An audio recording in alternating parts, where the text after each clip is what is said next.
অৱসৰপ্ৰাপ্ত বিষয়াৰে চলিছে ৰাজ্যৰ প্ৰশাসন যন্ত্ৰ। মুখ্যমন্ত্ৰীৰ ঘনিষ্ঠ অৱসৰপ্ৰাপ্ত বিষয়াক দিয়া হৈছে পুনৰ সংস্থাপন। সৰ্বানন্দ সোণোৱাল চৰকাৰে জাৰি কৰা নীতি নিৰ্দেশনা উলংঘা ডক্টৰ হিমন্ত বিশ্ব শৰ্মা চৰকাৰৰ। উচ্চতৰ মাধ্যমিক প্ৰথম বৰ্ষৰ পৰীক্ষাৰ প্ৰশ্নকাকত ফাদিলৰ বাবে পৰীক্ষা পিছুৱাই দিবলগীয়া হৈছে। কিন্তু ইয়াৰ বাবে ডক্টৰ হিমন্ত বিশ্ব শৰ্মা চৰকাৰৰ কিছুমান নীতিক জগৰীয়া কৰিছে fight against injustice of APSC নামৰ সংগঠনটোৱে। কংগ্ৰেছৰ কাৰ্যকালত মুখ্যমন্ত্ৰীৰ ঘনিষ্ঠ তথা দুৰ্নীতিগ্ৰস্ত বিষয়াক অৱসৰৰ পাছত নিযুক্তি দিয়া নীতিকেই গ্ৰহণ কৰাৰ বাবেই সংঘটিত হৈছে প্ৰশ্নকাকত ফাদিলৰ দৰে ঘটনা। এই নীতি গ্ৰহণ কৰিবলৈ যাওঁতে পূৰ্বৰ সৰ্বানন্দ সোণোৱাল চৰকাৰৰ নীতি নিৰ্দেশনা উলংঘা কৰাৰ অভিযোগ ফাইট এগেইনষ্ট ইনজাষ্টিছ অফ APSCৰ প্ৰশাসক মানস প্ৰতিম বৰুৱাৰ। যে আজি প্ৰশ্নকাকত ফাদিলৰ ফলত ৰাজ্যৰ 3,32,000 পাৰ্টি আজি যিদৰে ভুক্তভোগী হ'ল, ইয়াৰ বাবে কিন্তু শৰ্মা চৰকাৰৰ কিছুমান নীতিয়ে সম্পূৰ্ণভাৱে দায়ী বুলি আমি ক'ব খোজোঁ।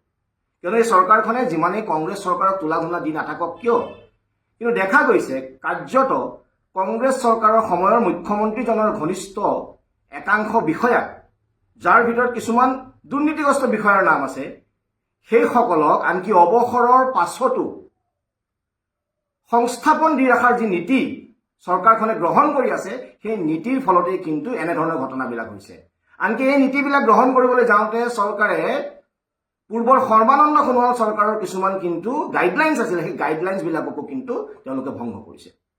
ডক্টৰ হিমন্ত বিশ্ব শৰ্মা চৰকাৰৰ এনে নীতিৰ বাবেই ৭০ বছৰীয়া এগৰাকী বৃদ্ধয়ো অসম ৰাজ্যিক বিদ্যালয় পৰিষদৰ অধ্যক্ষ আৰু উপাধ্যক্ষ হোৱাৰ সুযোগ সৃষ্টি কৰি লৈছে। মুখ্যমন্ত্ৰীৰ ঘনিষ্ঠ ৰমেশ চন্দ্ৰ জৈনৰ দৰে ব্যক্তিৰ বাবে এই সুযোগ দিয়া হ'ল বুলিও অভিযোগ মানস প্ৰতিম বৰুৱাৰ। যিখন আমাৰ অসম ৰাজ্যিক শিক্ষানীতি তেওঁলোকে কৰিছিল, Assam state school education board 2024 আছিলে। এই 2024ৰ যিটো এক্ট 6 নম্বৰ দফা আছিলে, 6 নম্বৰ অনুচ্ছেদ আছিলে, তাত তেওঁলোকে কি কৰি দিলে, খুব কৌশলপূৰ্ণভাৱে কি কৰিলে, the chairman and vice chairman of the board shall be nominated by the government for a term of 3 years and the age of the members at the time of appointment and reappointment shall be less than 70 years. অৰ্থাৎ ৭০ বছৰীয়া এজন বৃদ্ধই অসম শিক্ষা পৰিষদৰ অধ্যক্ষ আৰু উপাধ্যক্ষ হোৱাৰ সুযোগ সৃষ্টি কৰি থৈ গুচি গ'ল। আৰু এইটো কাৰ বাবে কৰা গ'ল? মুখ্যমন্ত্ৰীৰ ঘনিষ্ঠ RC জৈনৰ দৰে একাংশ ব্যক্তি, যিসকল ব্যক্তিৰ পূৰ্বতে এনেধৰণৰ বহু অভিযোগ আহি আছিলে। এইসকল ব্যক্তিক ৰখাৰ স্বাৰ্থতে, এই নতুন শিক্ষা পৰিষদৰ ৰখাৰ স্বাৰ্থতে এই ধৰণৰ কিছুমান সিদ্ধান্ত গ্ৰহণ কৰা হয়। ইপিনে সৰ্বানন্দ সোণোৱাল চৰকাৰে 2018 চনৰ 18 জুলাইত অৱসৰপ্ৰাপ্ত বিষয়াক পুনৰ নিযুক্তি সন্দৰ্ভত এক নীতি নিৰ্দেশনা জাৰি কৰিছিল। সেই অনুসৰি কিবা ব্যতিক্ৰমী পৰিৱেশৰ বাবেহে অৱসৰপ্ৰাপ্ত বিষয়াক পুনৰ নিযুক্তি দিব পাৰিব। তদুপৰি সেই বিষয়াগৰাকীৰ বয়সৰ ঊৰ্ধসীমা হ'ব লাগিব 65 বছৰ। আজি আপোনালোকে যদি চাই, যোৱা 3 মাৰ্চ 2025 শিৱামণি বৰাই এটা প্ৰশ্ন সুধিছিলে বিধানসভাত। তাত তেওঁ সুধিছিলে যে কিমানজন অৱসৰপ্ৰাপ্ত ব্যক্তি বৰ্তমানে অসম চৰকাৰত বিভিন্ন সময়ত কৰ্মৰত হৈ আছে, আৰু তাত চৰকাৰে তেওঁ 35জন এনে ব্যক্তিৰ তেওঁলোকক নাম দিছিলে। এতিয়া সেইখিনি কথা কোৱাৰ আগতে আমি আপোনালোকক দেখাবলৈ গৈছোঁ এখন গাইডলাইন 18 জুলাই 2018, অৰ্থাৎ সৰ্বানন্দ সোণোৱাল ডাঙৰীয়াৰ সময়ৰ এখন গাইডলাইন, য'ত স্পষ্টকৈ আছে যে অৱসৰপ্ৰাপ্ত ব্যক্তিসকলক আকৌ সংস্থাপন দিবলৈ হ'লে কেতিয়া হ'ব লাগিব, ব্যতিক্ৰমী যেতিয়া পৰিৱেশ হ'ব, ইন ৰিয়েৰ এণ্ড এক্সেপশ্যনেল চাৰ্কামষ্টেঞ্চত দিব পাৰিব। তাৰোপৰি সেই ব্যক্তিসকলৰ বয়সৰ ঊৰ্ধসীমা 65 বছৰ যে হ'ব নোৱাৰিব, এই কথাখিনি কিন্তু স্পষ্টকৈ পোৱা আছে। কিন্তু আজি আমি কি দেখিছোঁ, এই 35জনীয়া যিখন তালিকা দিছে, এই 35জনীয়া তালিকাত আমি দেখিছোঁ যে আজি MK যাদৱৰ দৰে দুৰ্নীতিগ্ৰস্ত বিষয়াক 1,72,000 টকা দৰমহা দি তেখেতক পৰিৱেশ আৰু বন বিভাগৰ এটা বিশেষ এটা পদ ক্ৰিয়েট কৰি পেলাই তেওঁ ৰখা হৈছে। আজি এই 35জন বিষয়াৰ ভিতৰত আমি যদি চাওঁ, গৃহ বিভাগৰ শ্ৰীমতী বন্যা গগৈ, দিব্যধৰ গগৈ, আপোনাৰ লোক নিৰ্মাণ বিভাগৰ হিৰণ্ময় খান, এই সকলোৰে বয়স 65 বছৰৰ ওপৰত। লোক নিৰ্মাণ বিভাগৰ কুশল কুমাৰ শইকীয়া 65 বছৰৰ ওপৰত। লোক নিৰ্মাণ বিভাগৰ ব্ৰজমোহন চৌধুৰী 65 বছৰ হওঁ। সীমান্ত সুৰক্ষা উন্নয়ন বিভাগৰ দশৰথ ডেকা পৰামৰ্শদাতা 74 বছৰীয়া এজন বৃদ্ধ পৰামৰ্শদাতা ৰাখিছে।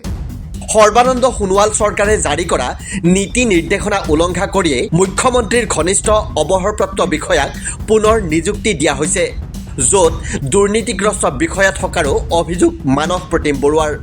অৰ্থাৎ এই যিখন গাইডলাইনছ সৰ্বানন্দ সোণোৱাল ডাঙৰীয়া যিখন গাইডলাইনছ সম্পূৰ্ণ ভেঙু চালি কৰি তেওঁলোকে একমাত্ৰ মুখ্যমন্ত্ৰীজনৰ ঘনিষ্ঠ আৰু তেওঁক যিসকল মানুহে এটা সময়ত হয়তো কিছুমান সা সুবিধা কৰি দিছিলে সেই মানুহখিনি ৰখাৰ স্বাৰ্থতে এইদৰে একাংশ মানুহক য'ত এই গাইডলাইনছত স্পষ্টকৈ কোৱা আছে যে ৰিয়েৰ আৰু এক্সেপশ্যনেল কেছতে ৰাখিব লাগে অৱসৰপ্ৰাপ্ত বিষয়, এইসকল বিষয়াক সংস্থাপন দি ৰাখিছে আৰু ইয়াৰ বিৰুদ্ধে যথেষ্ট সংখ্যক দুৰ্নীতিগ্ৰস্ত মানুহো আছে। লোক নিৰ্মাণ বিভাগৰ মুখ্য অভিযন্তা পদৰ পৰা অৱসৰ লোৱা জ্যোতিষ চন্দ্ৰ শৰ্মা আৰু উপেন্দ্ৰ নাথ শৰ্মাক পুনৰ বেলেগ পদবীত দিয়া হৈছে নিযুক্তি। এনে নিযুক্তিৰ জৰিয়তে মুখ্যমন্ত্ৰীয়ে অসমৰ শাসনযন্ত্ৰ ব্যক্তিগত পৰ্যায়লৈ লৈ যোৱাৰো অভিযোগ মানস প্ৰতিম বৰুৱাৰ। আৰু আমি আকৌ কওঁ, এই যি ৩৫জনীয়া লিষ্টখন দিছে চৰকাৰে, এই লিষ্টখন কিন্তু কম্প্ৰিহেনচিভ নহয়, কিয়নো দুটামান আৰু নাম আছে, জ্যোতিষ চন্দ্ৰ শৰ্মা, ভূপেন্দ্ৰ নাথ শৰ্মা, PWD তেওঁলোকে চাকৰি কৰিছিলে, চিফ ইঞ্জিনিয়াৰ আছিলে, এইবিলাক লোক ব্যক্তি, এইসকল ব্যক্তিক আজি মুখ্যমন্ত্ৰীৰ OSD ধৰণৰ পদ ৰাখি দুই এজনক আজি জ্যোতিষ চন্দ্ৰ শৰ্মাক আছাম যিটো স্কিল ইউনিভাৰ্চিটিৰ দায়িত্ব দিয়া আছে, এইবিলাক কথা কিন্তু এই উত্তৰত নাই। এনেধৰণে আৰু কিমান ব্যক্তি আছে সেইটো ঈশ্বৰে জানে। আৰু এই ধৰণে কি কৰিছে তেওঁলোকে একাংশ অৱসৰপ্ৰাপ্ত ব্যক্তিক ৰাখি মুখ্যমন্ত্ৰীজনে কি কৰিছে এটা প্ৰাইভেট কোটিয়াৰ সৃষ্টি কৰিছে, এটা ব্যক্তিগত গোটলৈ পৰ্যবেক্ষিত কৰিছে অসমৰ শাসন আৰু প্ৰশাসনীয় ব্যৱস্থা। এতিয়া এনেকৈয়ে চলিছে ৰাজ্যৰ প্ৰশাসন যন্ত্ৰ। অৱসৰপ্ৰাপ্ত বিষয়াক পুনৰ সংস্থাপন দি লাখ টকা দৰমহা দি থকা হৈছে। চৰকাৰৰ এনে কাৰ্যৰ বাবেই প্ৰশ্নকাকত ফাদিলৰ দৰে ঘটনা সংঘটিত হোৱাৰ অভিযোগ উত্থাপন হোৱাটো তাৎপৰ্যপূৰ্ণ হিচাপে বিবেচিত হৈছে। নিউজ ডেস্ক ৰিপৰ্ট, দি ক্ৰছ কাৰেণ্ট।